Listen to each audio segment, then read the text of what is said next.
This is Coffee with Grant. I'm Grant. This is Coffee. This is Ruby Dog. She's not awake yet. Go back to sleep. It's okay. We are here a little earlier than I normally am because I've got some other shit to do today. Gotta get up early.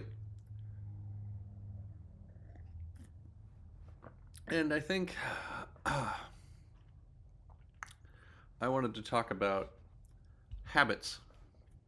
Actually, I didn't want to talk about anything. That was the point. I got up this morning and I turned the camera on and I stared at it for a little bit and I was like, oh, I don't have anything to talk about. And then I realized that this is something similar that people face when it comes to trying to develop a positive habit.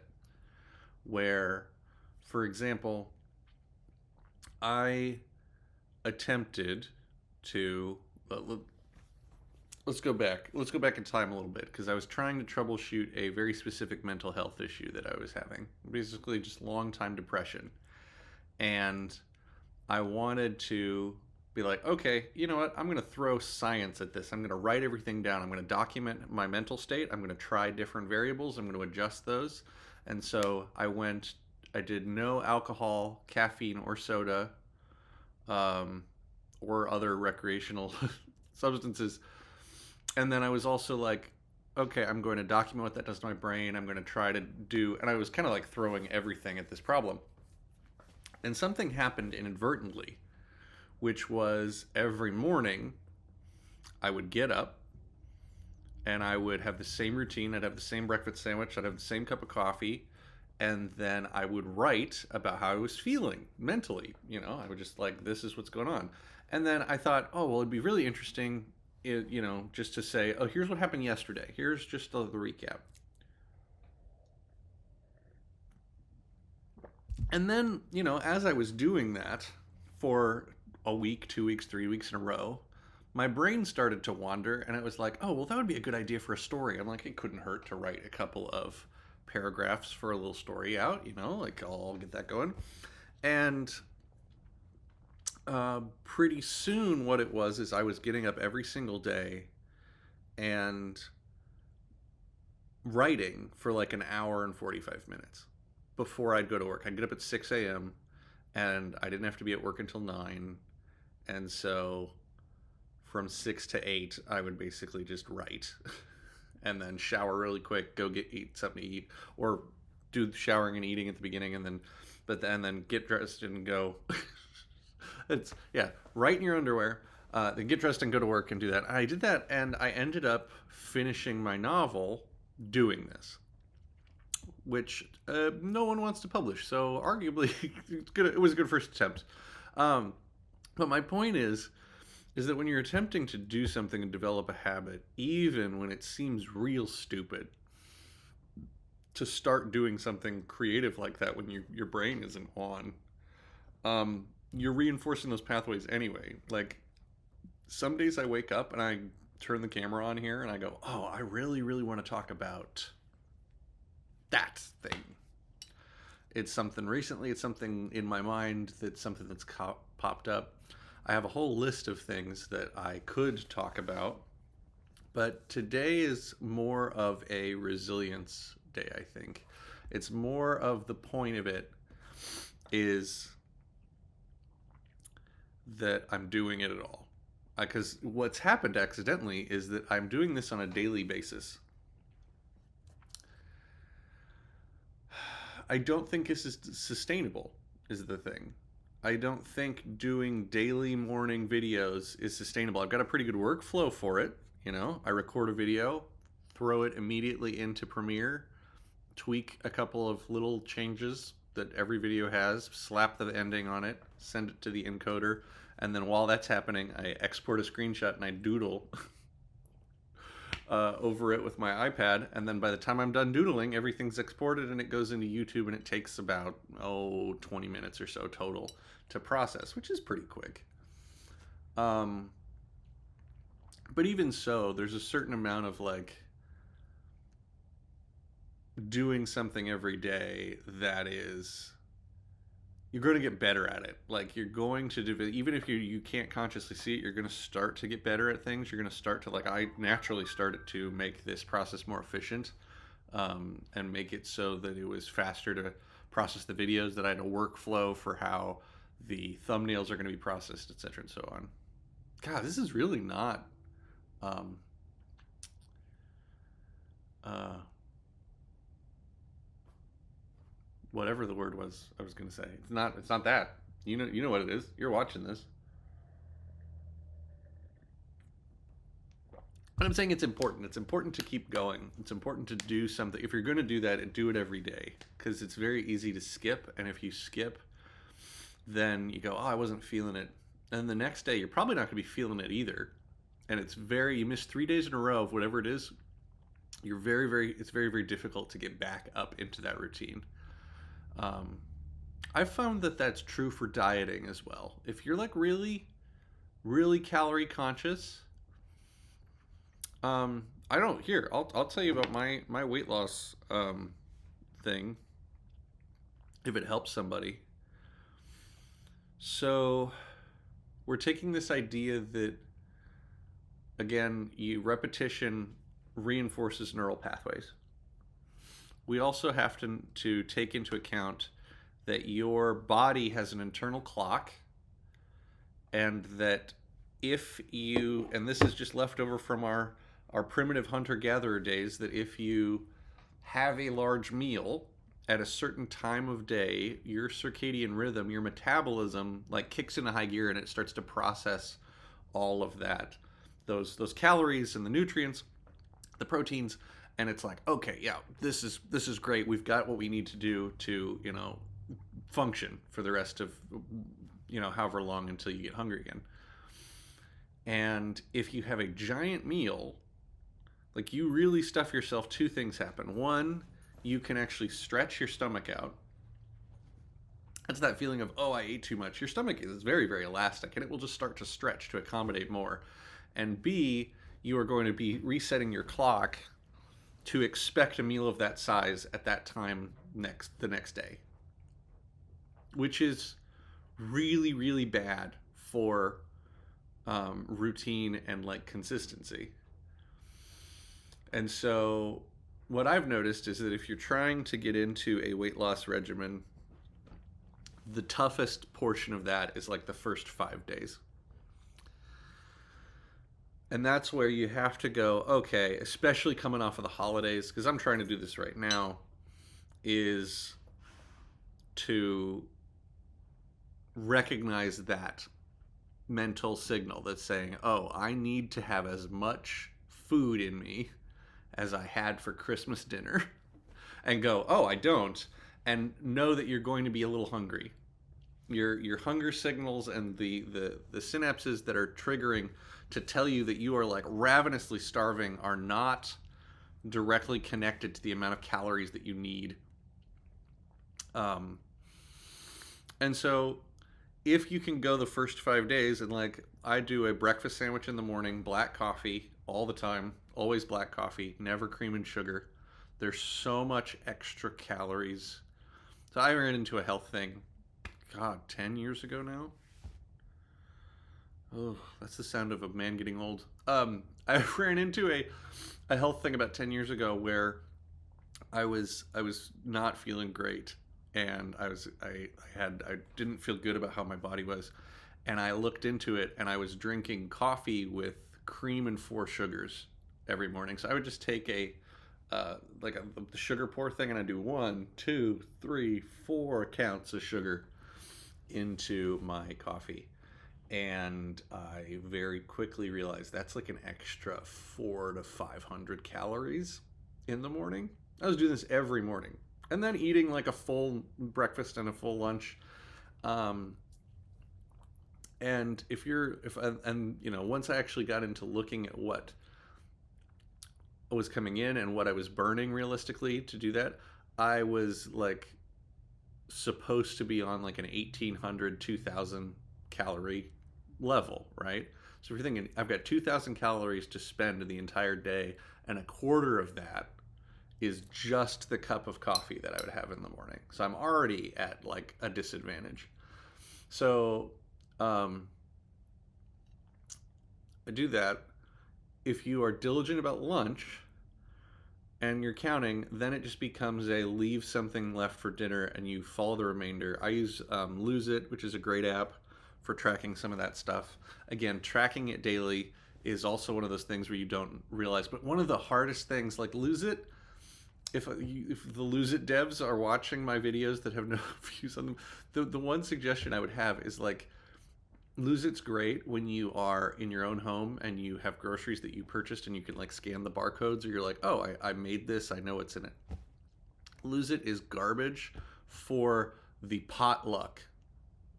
If you go to any like potluck function, a like funeral, memorial service, a wake, anything where everybody's come together and they've brought dishes and you're like, but you're hungry, like this is your meal for the day and you got to graze. There is nothing more frustrating than trying to figure out how many calories you just, it's like, okay, what the fuck is that? What's in it? I don't know. And eventually you're just like, I give up, whatever. Um, that's a sidebar. So my point being is that you in the first 5 days you go to bed a little hungry. You're gonna feel a little hungry, and I like to distract myself with something else.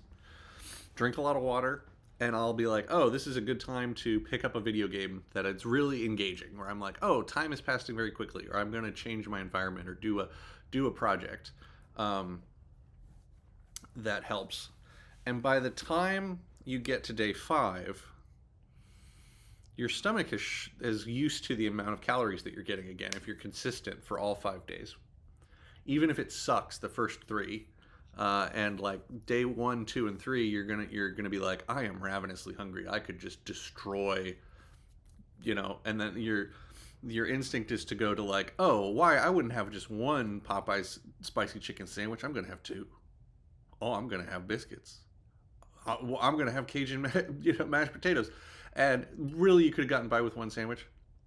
Um, and because if you're and then like 2 months later you would look back on that and go, oh yeah, one sandwich is actually more than enough for one meal. It's like 780 calories or something. um, it will adapt, and then you get into this routine where it's easier to do. But you can disrupt that routine, because that's what we're talking about, is disrupting routines that are healthy. You can disrupt that routine by repeated uh, changing of your eating habits. And nothing hits you like a repeated changing of your eating habits like the Thanksgiving to Christmas to New Year's holiday season. It's like we've set ourselves up to be, and in the winter, it's like we've set ourselves up to overeat and be miserable because we get together with family members who we may or may not like, induce a lot of stress, overeat, make way too much food, have a lot of leftovers, feel guilty about throwing those leftovers away. So we got to overeat with the leftovers. And then as soon as you're like, oh, I could get back on this horse, you're like, nope, sorry, it's Christmas. And, like my family doesn't do just one Thanksgiving. I've got like, this is part of being an adult. You've got multiple Thanksgivings to go to, you know? I I think that I hate Thanksgiving. That's why I'm wincing. I don't like it. It's my least favorite holiday, which is surprising because I love to cook. I love cooking and I love entertaining, and I hate Thanksgiving on so many levels that it is just, I tolerate it. If I had a choice, I would skip it completely, but I don't. So that's my controversial take of the day. The thing is, my wife's favorite holiday after her birthday is Thanksgiving. So, and she loves getting up and watching the parade and football and food and the routine of it and the whole thing. And okay, I think Thanksgiving has completely I did some research into it. We're 15 minutes, yeah. I did some research into Thanksgiving. I was the MC at our church's Thanksgiving banquet this year. And I was like, oh, I should talk about the first Thanksgiving and a historically accurate first Thanksgiving. And it turns out that if you do a little research into what what we know as Thanksgiving is and why it exists, and when you think of pilgrims and Indians and like, oh, everybody came and they came together, that is the absolute whitewashed. It's actually incredibly insulting to Native people. Um, it really, really is, because the gist of it was Thanksgiving and the way that the pilgrims behaved. They ended up interfering in a tribal war that was going on between two Native American tribes, basically helped one tribe defeat another one, and then said, well, okay, they were your biggest opposition and ours. Now it's our turn to kill you. And then they turned around and tried to kill the other tribe so that they would just be alone. And that is a huge war that happened in early America that you don't learn about in school. Um, oh, what was it called? The King Jacob's War, I think, something like that. I'd have to look it up. Oh, good God! My computer just switched to light mode, so it just. Um, but yeah, and then we basically said, hey, yeah, you know what would be fun is if we told all our school children this story about how Native Americans were not only friendly, but they were basically like, yes, white people, come, take over our land and our things and give our people disease and murder us. This is manifest destiny. You've got so much going on. And yeah, no, I'm not there for that. I think we can repurpose Thanksgiving to be more appreciative about what we have, and the people around us, and be mindful to say those things. Not just to like be like, oh, begrudgingly we're here and I showed up and that's that's as emotional and thoughtful as I'm going to be. If you're somebody who can be introspective, Thanksgiving is one of those. Like, that's a time to be introspective. But anyway, we're talking about routines. I was talking about writing. That's the best way, that's the best advice I can give you, is if you're interested in writing, write every single day. And you're going to be like, but it's not good. It doesn't matter have to be good. What I did is I just had a daily journal, and I would just stream of consciousness be like, just some days I would have a lot to write about. Be like, this shit is going down. This shit that I had, oh my God, it's like, oh, you wouldn't believe what happened. And just recapping the events of the day before gave me something to do. Some days I'd be like, oh, my brain feels like mush. I don't feel good. I have to blah, blah, blah. There's a couple other people who've recommended this technique. I'll be honest, this is a mirrored parallel to The Artist's Way by Julie somebody. Man, my brain is not on. Anyway, The Artist's Way, she recommends that you do what's called morning pages. Morning pages are where you just take a pen, physical stylus, pen and paper, and you write out 2 full-length pages by hand just to get the garbage out of your brain. I tried it. I'm not a big handwriter person. I think through a keyboard. So adapt that, but the idea was, if you write every single day, eventually what happens is you wake up in the morning and your brain goes, oh, we're writing again today, are we? Let's think about this. Let's think about that. And I got to the point where I'd done it every single day for like 6 months. Literally writing an hour and a half every single morning, like challenging my brain over coffee to come up with these things. And then on my day off, I would start writing in the morning and I would write for 8.5 hours, 8-9 hours straight. I would just power through. And I was eventually, what I was doing is I stopped journaling and I was writing a book. And what happened was that my brain adapted so that it was starting to write even before I was at my keyboard. So I'd be sitting there in the shower and I would be hearing the dialogue of my characters in my head because I was planning out, like I was imagining the scenario and how I was going to describe it and what scenario they would be in, and I was figuring out plot points and that sort of thing. And I can't do that now because I haven't kept up the writing habit. I had some other shit going on. I'm doing this now. So, now what I'm going to be really good at is talking first thing in the morning over coffee.